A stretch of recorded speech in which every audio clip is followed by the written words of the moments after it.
ভাই, আমি জানিনি। তুই কিন্তু আমাকে ভালো করে চিনিস। আমার রাগ হওয়ার আগে যদি তুই না বলিস তাহলে তো বুঝতে পারছি আমি কি করতে পারি। ও কোথায় গেছে আমি সত্যি জানিনি। সাথী কিছুদিন আগে বলছিল রোহন বলে ওর একটা ছেলেকে খুব ভালো লাগে। আমি এতটুকুই জানি। কোন রোহন? ওই যে মঞ্চের স্টেশনের দোকান আছে, ওইখানে রোহন কাজ করে। সাথী ওকে খুব পছন্দ করে। ওর বাড়ি কোথায়? আমাদের গ্রামে যে বড় পুষ্করিণীটা আছে ওর ডান পাশে ওদের বাড়ি। চ।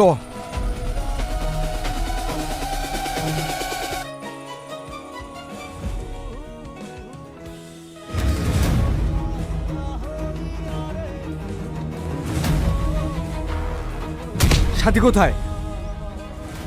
আমি জানিনি ভাই। জানিস না? বল কোথায় আছে আমার বোন?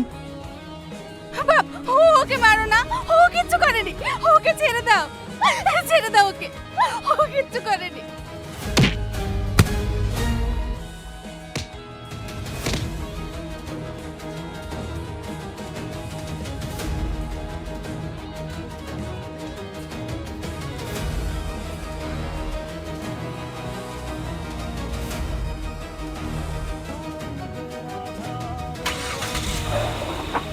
ওকে ले जाओ ना, ও কিছু করেনি। ওকে ले जाओ ना বাপ।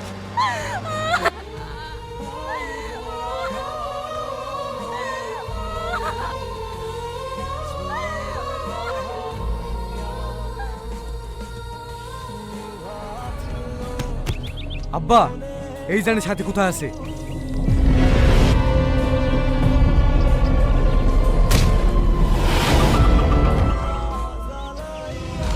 বল আমার মেয়ে কোথায় আছে।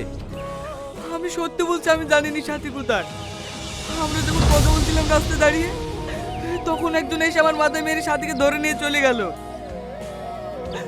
বিশ্বাস করেন, তারপর থেকে আমি কিচ্ছু জানিনি এই সাথী কোথায় আছে না আছে।